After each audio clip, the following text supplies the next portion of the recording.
மஞ்சள் மஞ்சள் பொதுவா நல்ல காரியங்கள் ஸ்டார்ட் பண்றதுக்கு முன்னாடி இந்த மஞ்சள் எடுத்து வச்சுதான் ஸ்டார்ட் பண்ணுவாங்க. நம்ம வீட்டுல கூட நம்ம அம்மா அக்கா தங்கைகள் நமக்காக நாம நல்லா இருக்கணும்ன்றதுக்காக மஞ்ச புடவை கட்டிக்கிட்டு தான் வேண்டிக்குவாங்க. அப்படி அந்த மஞ்சள்னாலே ஒரு தனி வைப்பு தாங்க. நம்ம கொடியில கூட அந்த வைப்ரண்டான அந்த எனர்ஜெட்டிக்கான அந்த மஞ்சள் இருக்குமே, அந்த மாதிரி மங்களகரமான மஞ்சள் விளையிற பூமி தான் இந்த ஈரோடு பூமி. இங்க வந்து மஞ்சளை பத்தி பேசாம வேற எங்க போய் பேசுறது? அது மட்டும் இல்ல, இங்க ஒரு மகத்தான ஒரு மனிதரை பத்தி நம்ம பேசியே ஆகணும். இந்த ஈரோடு மண் விவசாயத்துக்கும் பேர் போன மண். இங்க நடக்கிற அந்த விவசாயத்துக்கு மிக முக்கியமான ஒரு கவசமா இருக்கிறது என்ன தெரியுமா? காளிங்கராயன் அணை, காளிங்கராயன் கால்வாய். காளிங்கராயன் அணை கட்டினதுலயும் கால்வாய் வெட்டினதுலயும் உயிரான உணர்வு பூர்வமான நிறைய விஷயங்கள் இருக்குது. அப்படி அந்த ப்ராசஸ்ல அவர் அந்த அணை கட்டும் போதும் கால்வாய் வெட்டும் போதும் ரொம்ப சோர்வடைஞ்சிட்டாராம். அப்ப அவங்க அம்மா அதை பார்த்துட்டு சொன்னாங்களாம், மகனே காளிங்கா, தயிர் வித்த காசு தாழ்வாரம் வரைக்கும் இருக்குது, மோர் வித்த காசு முகுட வரைக்கும் இருக்குது, அதை எடுத்துக்கிட்டு போய் அணைய கட்டியா கால்வாய வெட்டியான்னு சொல்லி தைரியம் கொடுத்தாங்களாம். பெத்த அம்மா கொடுக்கிற அந்த தைரியம் இருக்கு பாருங்க, அதை தாண்டி வேற எதுவுமே கிடையாதுங்க. ஒரு மனுஷனால எதையும் சாதிச்சு காட்ட முடியும். அப்படி ஒரு தைரியத்தை தான் இப்ப நீங்க என்னுடைய அம்மா அக்கா தங்கைகள் நண்பா நண்பிகள் தோழர்கள் எல்லாரும் எனக்கு கொடுத்திருக்கிறீங்க. அதே தைரியத்தை, அதே துணையா என் கூட நிக்கிறீங்க. இதை எப்படி நம்ம பிரிச்சு விடலாம்? இதை எப்படி நம்ம கெடுக்கலாம்? என்னெல்லாம் அவதூறுகள் நம்ம விஜய் மேல சொல்லி மக்களை நம்ப வைக்கலாம்? என்னெல்லாம் சூழ்ச்சிகள் நம்ம விஜய் மேல பண்ணி மக்களை நம்ப வைக்கலாம்? இப்படி சூழ்ச்சிகளை மட்டுமே நம்பி பொழப்ப நடத்துற சில சூழ்ச்சிக்கார கூட்டங்கள் இதை தொடர்ந்து செஞ்சுக்கிட்டு தான் இருக்கு. ஆனா அவங்களுக்கு தெரியாது, இது இன்னைக்கு நேத்து வந்த உறவு இல்ல. கிட்டத்தட்ட 30-33 வருஷத்துக்கு மேல இருக்கிற உறவு. ஏன் நான் சினிமாவுக்கு வந்தப்போ எனக்கு வயசு 10, அப்பல இருந்தே இந்த உறவு ஸ்டார்ட் ஆகி போயிட்டு இருக்குன்னு அவங்களுக்கு தெரியாம போச்சு. அதனால என்ன பண்ணாலும், நீங்க என்ன ட்ரை பண்ணாலும், எல்லாத்தையும் விட்டுட்டு மக்களுக்காக வந்திருக்கிற இந்த விஜய மக்கள் ஒரு நாளும் கைவிட மாட்டாங்க. மக்கள் கூடவே நிக்கிறாங்க, கூடவே நிப்பாங்கன்னு அவங்களுக்கு தெரியாம போச்சு. என்னப்பா நிப்பீங்கல்ல? உங்களை நம்பிதாப்பா வந்திருக்கிறேன். அதான் இந்த சத்தம் தாங்க வாழ்நாள் பூரா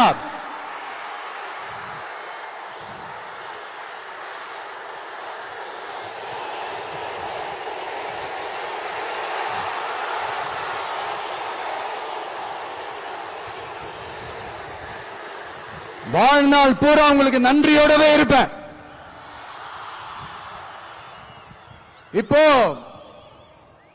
நம்ம காளிங்கராயன் அவர்கள் அணையை கட்டுறதுக்காக பவானிக்கு போய் பார்க்கும்போது ஒரு இடத்துல ஒரு பாம்பு வந்து உட்கார்ந்துச்சான், படுத்துச்சான். அது படுத்த இடத்துல தான் அவர் அணையை கட்ட ஸ்டார்ட் பண்ணாராம். அப்புறம் அந்த பாம்பு வளைஞ்சி நெளிஞ்சி போற இடத்துல எல்லாம் கால்வாயை வெட்டினார்னு சொல்லி சில வாய்மொழி கதைகள்லாம் சொன்னாங்க. தண்ணியை சேமிச்சு வச்சு குடிக்கிறதுக்கும் விவசாயத்துக்கும். தம்பி கீழே இறங்கு, தம்பி கீழே இறங்குப்பா, பிளீஸ் கீழே இறங்குப்பா.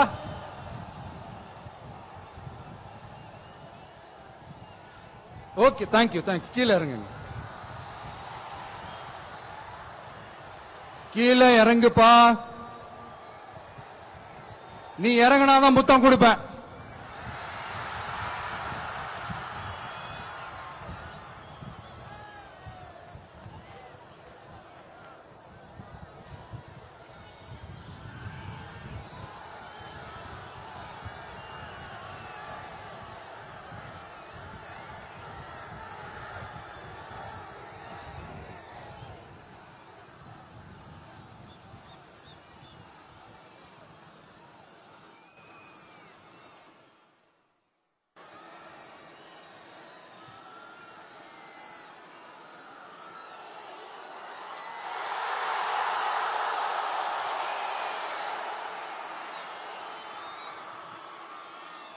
இப்படி தண்ணியை சேமிச்சு வச்சு குடிக்கிறதுக்கும் விவசாயத்துக்கும் வழி வகுக்கிறது எவ்வளவு பெரிய ஒரு நல்ல விஷயம். சோ இந்த மாதிரி நல்ல விஷயங்கள்லாம் செஞ்சிட்டு கதைகள் சொன்னா பரவாயில்ல, எதுவுமே செய்யாம கதைகளை மட்டும் அடிச்சு விடுறது எப்படி? அத்திக்கடவு அவிநாசி திட்டத்தை இன்னும் விரிவுபடுத்தினா அந்த 3 மாவட்டத்தில் இருக்கிற லட்சக்கணக்கான மக்களுக்கு எவ்வளவு பிரயோஜனமா இருக்கும். எத்தனையோ லட்சம் ஏக்கர் நிலங்கள்ல விவசாயம் நடத்தினா எவ்வளவு பிரயோஜனமா இருக்கும். ஏன் அதெல்லாம் பண்ண மாட்டேன்றீங்க? வள்ளுவர் கோட்டத்துக்கு காட்டுற அக்கறைய இங்க மக்கள் வாழ்வாதாரத்தில் கொஞ்சம் காட்டலாம்ல, ஏன் காட்ட மாட்டேன்றீங்க? இங்க என்ன கவர்மெண்ட் நடத்துறாங்களா இல்ல கண்காட்சி நடத்துறாங்களா? இந்த 21ஆம் நூற்றாண்டிலே மக்களை பத்தி எதுவுமே யோசிக்கிறது இல்ல. ஆனா அந்த காலத்திலேயே இது எல்லாத்தையும் பத்தி யோசிச்ச மக்களை பத்தி, குடிக்கிற தண்ணியை பத்தி, விவசாயத்தை பத்தி, அணை கட்டுறதை பத்தி, கால்வாய் வெட்டுறதை பத்தி, இதெல்லாம் எங்கிருந்து? பவானியிலிருந்து நொய்யலாறு வரைக்கும் கால்வாய் வெட்டி இது எல்லாத்தையும் பத்தி யோசிச்ச காளிங்கராயன் அவர்களுக்கு கோடி கும்பிடு போட்டாலும் பார்த்தாதுங்க.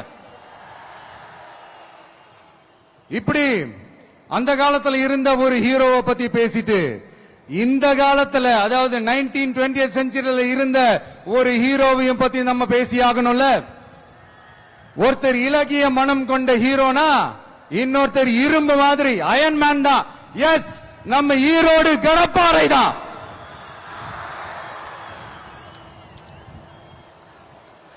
ஒட்டுமொத்த தமிழ்நாட்டையே திருப்பி போட்ட சீர்திருத்த நெம்புகோல்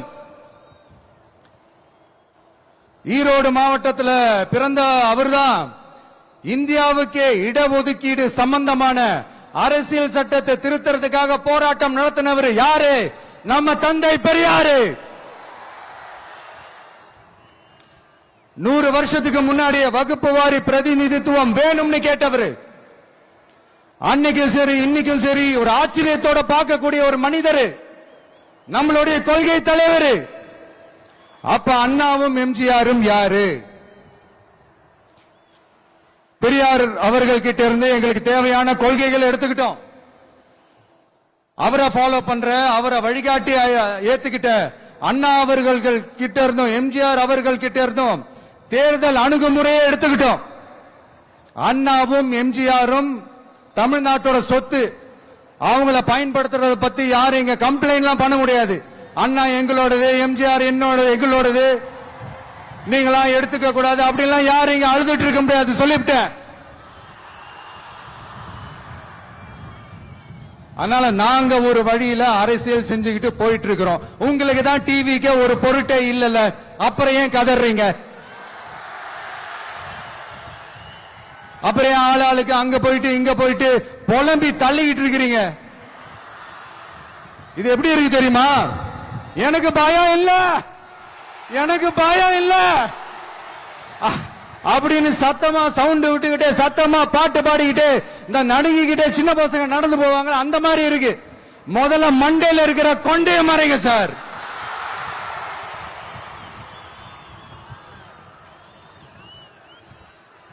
சும்மா மாறு வேஷத்துல மறு வச்சுக்கிட்டு மீடியா ஆளு ரேடியோ ஆளுன்னு இவங்க ஆளுங்களே மாத்தி மாத்தி அனுப்பிக்கிட்டு இதெல்லாம் என்ன மக்களுக்கு தெரியாதுன்னு நினைச்சிட்டு இருக்கீங்களா?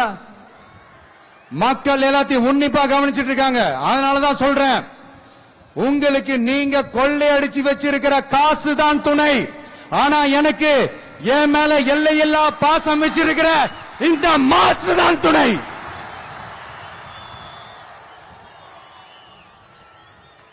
இப்படி நமக்கு துணையா இருக்கிற ஈரோடு மக்களுக்காக நான் இப்போ குரல் கொடுக்கலாம் வந்திருக்கிறேன். சரி, இப்ப விஷயத்துக்கு வருவோம். பெரியார் அவர்கள் கிட்ட இருந்த அந்த செல்வாக்கையும் அந்த பதவிகளையும் அந்த பவரையும் வச்சுக்கிட்டு அவர் என்ன சொன்னார் தெரியுமா? இவ்வளவு செல்வாக்கு, இவ்வளவு பதவிகள், இவ்வளவு பவர் இருந்தோம் நான் ஒரு 5 பைசா காசு சம்பாதிச்சிருப்பேனா? எனக்கோ இல்ல என் குடும்பத்துக்கோ பட்டங்கள் வேணும், பதவி வேணும்னு ஏதாவது கேட்டிருப்பேனா? இல்ல ஏதாவது லாபம் பார்த்திருப்பேனா? இல்ல எதுக்காவது ஆசைப்பட்டிருப்பேனா? ஆனா அவர் பேரை சொல்லிக்கிட்டு அவருடைய கொள்கையை ஃபாலோ பண்றதா சொல்லிக்கிட்டு இப்ப ஆட்சியில இருக்கிறவங்க என்னெல்லாம் செய்யறாங்கன்னு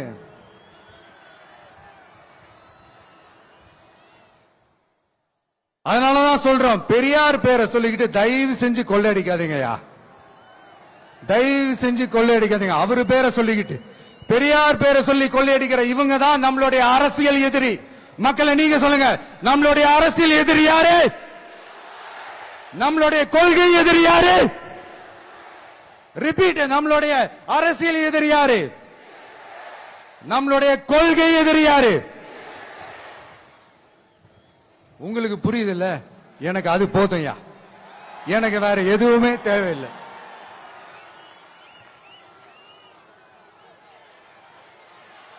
அதனாலதான்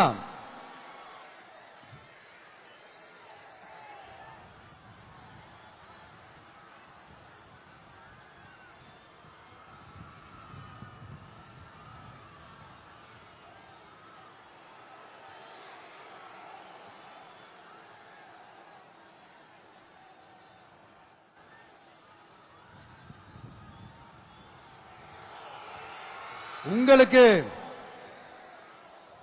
நம்மளை பத்தி நம்ம அரசியலோட நீங்க எல்லாரும் என்னோட அரசியலோட கனெக்டடா இருக்கீங்கன்றது ரொம்ப தெளிவா தெரியுது. அதனால எனக்கு அது போதும். அதனாலதான் எதிரிகள் யாருன்னு சொல்லிட்டு களத்துக்கு வந்திருக்கிறோம்.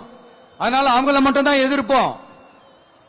அதுவும் அந்த எதிரிகள் யாரு இப்போ இங்க 2026 சட்டமன்ற தேர்தலில் களத்துல இருக்கிறாங்களோ அவங்கள மட்டும் தான் எதிர்ப்போம்.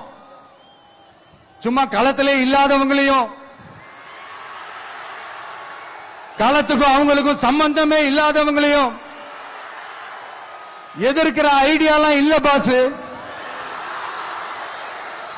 நீங்க கேட்கிறீங்கன்றதுக்காக எதிர்த்துட்டு இருக்க முடியாது பாஸ். எங்களுக்கு நிறைய வேலை இருக்குது.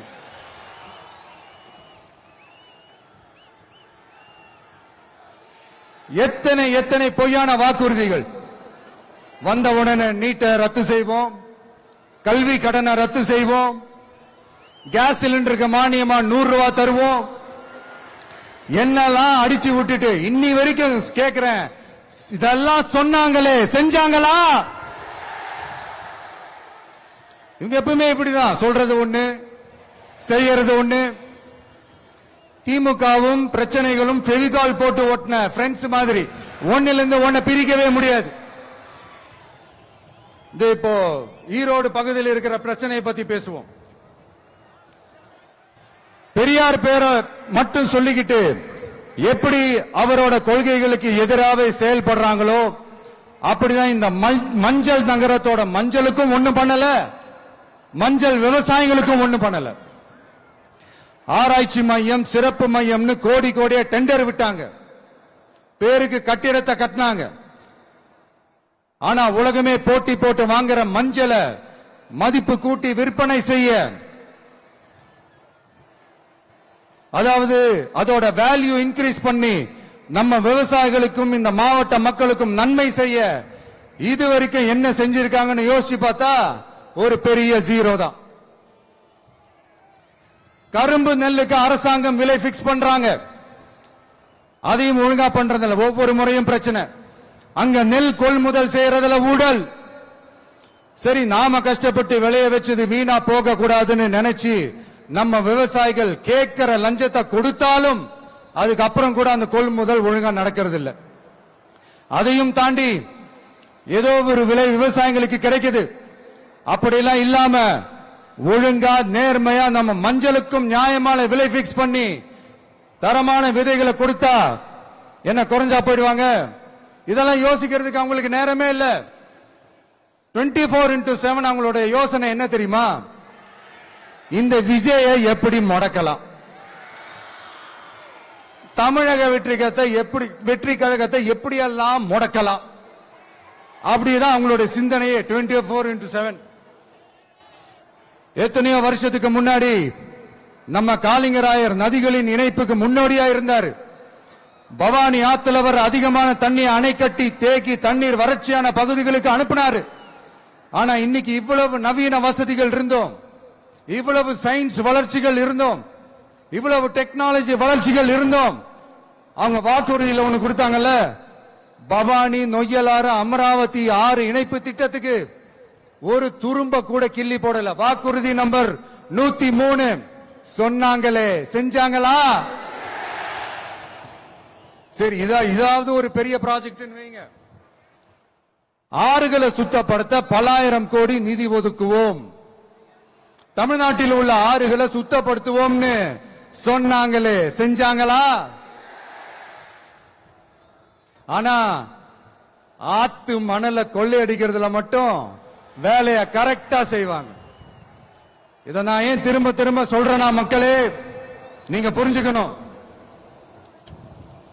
கொஞ்சம் மசந்தா மத்த மாவட்டங்கள்ல மணல் காணாம போன மாதிரி, மலைகள் காணாம போன மாதிரி, நம்ம மாவட்டத்தில் தனி வளத்தை கொடுத்த செம்மண்ணும் காணாம போறதுக்கு வாய்ப்பு இருக்கு மக்களே.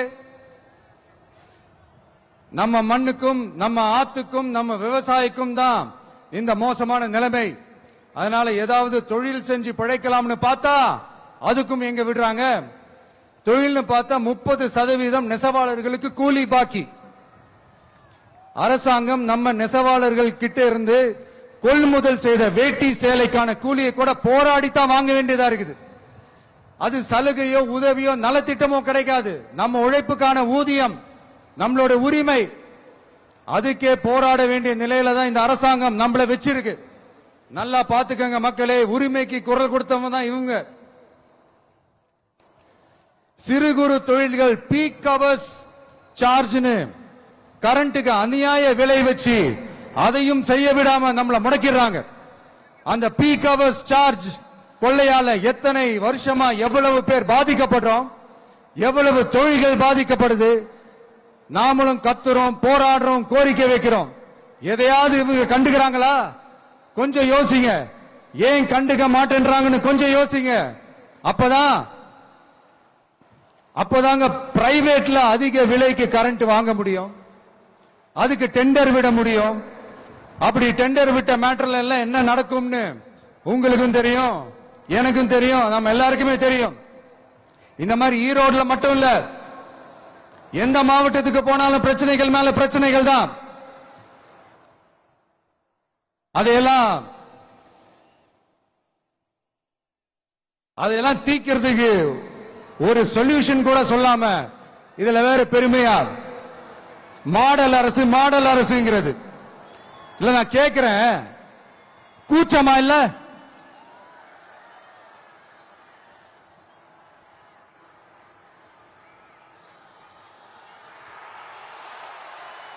இதெல்லாம் கேட்டா அப்படியே நம்ம பக்கம் யூட்டர்ன் அடிச்சு வந்துருவாங்க.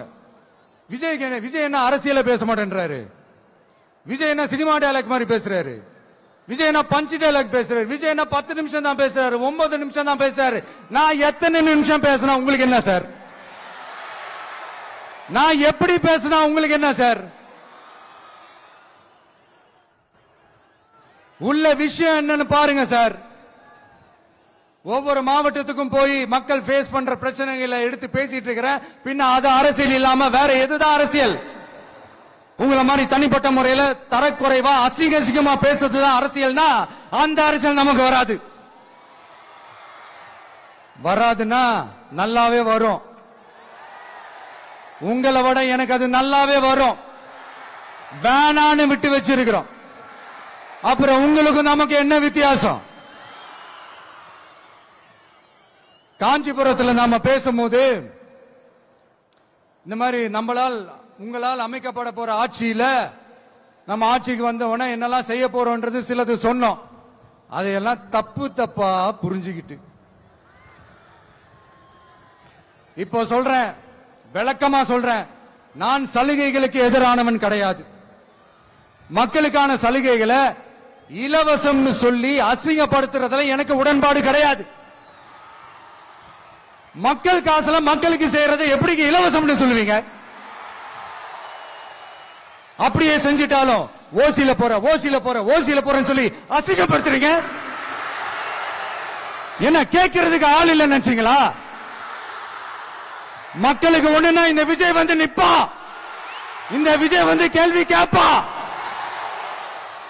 இந்த விஜய் எப்பவுமே மக்கள் பக்கம் தான். அதே மாதிரி மக்களும் என் பக்கம் தான். என் மக்கள் மானத்தோட மரியாதையோட கௌரவத்தோட வாழணும். என் மக்கள் யாருக்கும் கீழே கிடையாது. அப்படி அவங்க கௌரவத்தோட வாழணும்னா அவங்களுக்கான வாழ்க்கை தரம் உயரணும். வாழ்க்கை தரம் உயரணும்னா அவங்களோட வாழ்வாதாரம் உயரணும். வாழ்வாதாரம் உயர்ந்தாதான் பொருளாதாரம் உயரும். பொருளாதாரம் உயர்ந்தாதான் வசதி வாய்ப்புகள் உயரும். இதெல்லாம் உயர்ந்தாலே ஆட்டோமேட்டிக்கா அவங்களோட வாழ்க்கை தரம், அவங்களுக்கான மரியாதை, அவங்களுக்கான கௌரவம் எல்லாமே உயரும். இதுக்கான வழிகள், அந்த சூழல்களை அந்த கவர்மெண்ட் அமைச்சு கொடுக்கணும். இதுக்கான அந்த திட்டங்களை செயல்படுத்தணும். இதெல்லாம் செஞ்சாதான் இந்த அரசாங்கம் ஒரு நல்ல அரசாங்கம். இதைத்தான் சொன்னோம்.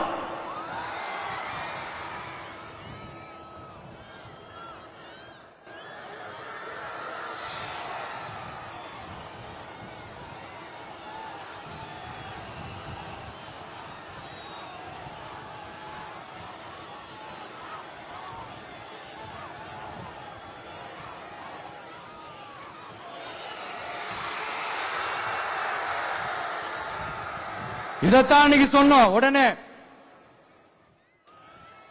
சொன்னா மட்டும் போதுமா? எப்படி செயல்படுத்துவீங்க? நாங்க என்ன வாயிலேயே வடை சுடுறதுக்கு டிஎம்கேவா?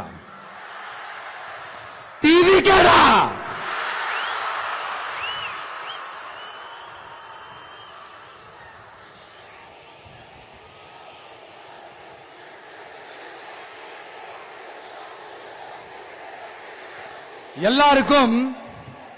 எல்லாருக்கும் நிரந்தரமான ஒரு வீடு இருக்கணும்னு சொன்னோம். உடனே எங்க ஆட்சியிலே நாங்க எல்லாரும் வீடு கட்டி கொடுத்துட்டோமே அப்படிங்கிறது இல்ல. நான் கேட்கிறேன், இங்க உங்களை தான் கேட்கிறேன், இங்க வாடகைக்கு இருக்கிறவங்களே இங்க யாரும் இல்லையா? எல்லாருக்கும் சொந்தமா வீடு கட்டி கொடுத்துட்டாங்களா? அடுத்து வீட்டில் இருக்கிற ஒவ்வொருத்தரும் மினிமம் டிகிரி படிச்சிருக்கணும் அப்படின்னு சொன்னோம். உடனே எங்க ஆட்சியிலே எல்லாரும் டிகிரி படிச்சு முடிச்சிட்டாங்களே அப்படிங்கிற மாதிரி சொல்றது அது உண்மைனா? ஸ்கூல் லெவல்லயே டிராப் அவுட்ஸ் அதிகமானது யாரோட ஆட்சியிலங்க?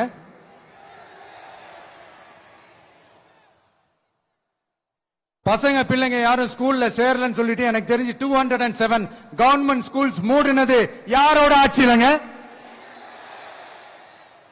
இதுல கல்வியில் சிறந்த தமிழ்நாடுன்னு டிராமா வேற. அடுத்து குடும்பத்துல ஒருத்தருக்கு நிரந்தரமான வருமானம் வரணும், வேலை வாய்ப்பு கிடைக்கணும் அப்படின்னா நாங்க கொடுக்காத வருமானமா, நாங்க கொடுக்காத வேலையா அப்படிங்கிறது. எத்தனையோ லட்சம் காலி பணியிடங்கள் நிரப்புவோம்னு வாக்குறுதி கொடுத்துட்டு ஆட்சிக்கு வந்தீங்கல்ல, எத்தனை லட்சம் காலி பணியிடங்களை நிரப்புனீங்க? அட்லீஸ்ட் 1 லட்சம் காலி பணியிடங்களாவது நிரப்புனீங்களா? இதெல்லாம் சொல்லிட்டு மக்களை ஏமாத்துறது யாரோட ஆட்சியிலங்க? அடுத்து ரொம்ப முக்கியமா பெண்களுக்கு பாதுகாப்பு இல்ல, சட்டம் ஒழுங்கு சரியா இல்லைன்னு சொன்னா தமிழ்நாட்டில் பெண்கள் பாதுகாப்பு தான் அதிகமா இருக்குதான். நீங்க சொல்லுங்க மக்களே, பெண்கள் பாதுகாப்பு இருக்கு, சட்டம் ஒழுங்கு சரியா இருக்கு? அவங்க சொல்றது உண்மையா? அவங்க சொல்றதை நீங்க ஏத்துக்கிறீங்களா? சத்தமா கேக்குதா சார்? இதுதான் ரியாலிட்டி, இதுதான் நிஜம். நம்மளுடைய ஆட்சியில சட்டம் ஒழுங்குல சமரசமே இருக்காது. அதனாலதான் இவ்வளவு ஸ்ட்ராங்கா சொல்றோம், தைரியமா இருங்க மக்களே. இந்த மாதிரி விஷயங்கள்லாம் நம்ம மக்கள் கிட்ட எடுத்து சொன்னா உடனே இந்த இது எடுத்துட்டு வந்துருவாங்க.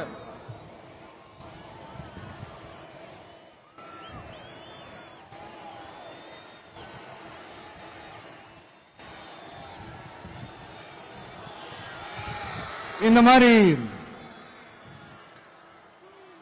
இதெல்லாம் என்னென்ன செய்ய போறோன்றது சிலதெல்லாம் காஞ்சிபுரத்தில் சொன்ன மாதிரி சொன்னா எல்லாத்தையும் தப்பு தப்பா திருச்சி பேசிக்கிட்டு அவதூறு பரப்பிக்கிட்டு நான் கூட யோசிப்பேன், எம்ஜிஆர் அவர்களும் மேடம் ஜெயலலிதா மேடம் அவங்களும் ஒரே வார்த்தையில சொல்லி இந்த திமுகவை காலி பண்ணாங்கல்ல. நான் கூட யோசிப்பேன், ஏன் இவ்வளவு ஹார்ஷா பேசுறாங்க, ஏன் இவ்வளவு ஹார்ஷா அவங்கள திட்டுறாங்கன்னு யோசிச்சது உண்டு. இப்பதானே புரியுது. அவங்க ரெண்டு பேரும் சொன்னதை இப்ப நானும் ரிப்பீட் பண்றேன். திமுக ஒரு தீய சக்தி,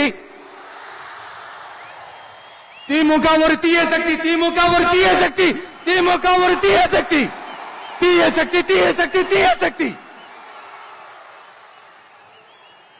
என் நெஞ்சில் குடியிருக்கும் ஈரோடு மக்களே,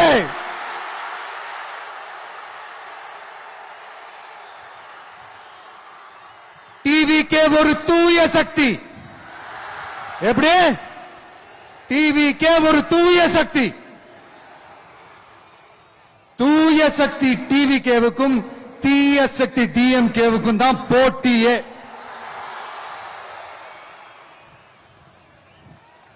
என்ன முடக்கலாம்னு நினைக்கிறீங்க, ஆனா இந்த சத்தத்தை ஒரு நாள் உங்களால முடக்க முடியாது. மக்கள் விரோத திமுக அரசை வீழ்த்த மக்கள் சக்தியான நம்மளால மட்டும்தான் முடியும். அண்ணன் செங்கோட்டையன் அண்ணன் அவர்கள் நம்ம கூட வந்து சேர்ந்தது நமக்கு ஒரு மிகப்பெரிய ஒரு பலம். அந்த மாதிரி செங்கோட்டையன் அண்ணன் அவர்கள் மாதிரி இன்னும் நிறைய பேர் வந்து சேர இருக்கிறாங்க. அவங்க எல்லாருக்குமே அந்த உரிய அங்கீகாரத்தை கொடுப்போம். அது மட்டும் இல்ல, அப்புறம் இன்னொரு விஷயம் சொல்ல மறந்துட்டேன். இப்ப ரீசெண்டா ஒரு இடத்துல நம்ம சிஎம் சார் அவர்கள் பேசும்போது சொன்னாங்க, என் கேரக்டரையே புரிஞ்சுக்க மாட்டேங்கிறேன். இது சினிமா டயலாக் இல்லையா? நான் ஏதாவது பேசினா சினிமா டயலாகா? சார் பேசினா அது சினிமா டயலாக் இல்லையா? சிலப்பதிகாரத்திலிருந்து எடுத்ததா அந்த லைன். என் கேரக்டரையே புரிஞ்சுக்க மாட்டேன்றது. உங்களை எப்படிதான் சார் புரிஞ்சுக்கிறது? எந்தெந்த விஷயத்துலாம் சார் உங்க கேரக்டர் நாங்க புரிஞ்சுக்கிறது? அதையும் நீங்களே சொல்லிட்டீங்கன்னா கொஞ்சம் நல்லா இருக்கும் சார். சட்டம் ஒழுங்குல நாடே சந்தி சிரிக்குது அதுலயா? பெண்கள் பாதுகாப்புல நாடே சந்தி சிரிக்குது அதுலயா? பொய் வாக்குறுதிகளா கொடுத்து ஏமாத்தி ஆட்சிக்கு வந்தீங்களே அதுலயா? எதுலதான் சார் உங்க கேரக்டர் நாங்க புரிஞ்சுக்கிறது? ஆனா ஒண்ணு, தமிழ்நாட்டில் ஆட்சி செய்யற நீங்களும் சரி, ஒன்றியத்தில் ஆட்சி செய்யறவங்களும் சரி, நீங்க ரெண்டு பேரும் முதல்ல என்னோட கேரக்டரை புரிஞ்சுக்கணும் சார். என்னோட கேரக்டர்னு சொன்னது நம்ம மக்களோட கேரக்டர். 2026 சட்டமன்ற தேர்தலோட அந்த கேரக்டரே கொஞ்சம் வேற மாதிரி சார். அத கொஞ்சம் தயவு செஞ்சு நீங்க புரிஞ்சுக்கணும் சார். புரிஞ்சுக்கலன்னா மக்களே உங்களுக்கு புரிய வைப்பாங்க சார். கான்பிடென்டா இருங்க சார், நல்லதே நடக்கும் சார். வெற்றி நிச்சயம் சார். மீண்டும் சந்திக்கும் வரை நன்றி, வணக்கங்க சார். நண்பா, நண்பிகள், இங்க எல்லாம் பார்த்தோம், எல்லாம் நல்லபடியா நடந்தது. சேஃபா வந்துட்டு சேஃபா வீட்டுக்கு போயிடுங்க. எனக்கு எல்லாத்தையும் விட நீங்க தான் எனக்கு முக்கியம். தயவு செஞ்சு சேஃப்டியா போயிட்டு வாங்க. ஒரு ஈரோடு செல்ஃபி ஒண்ணு எடுப்போமா?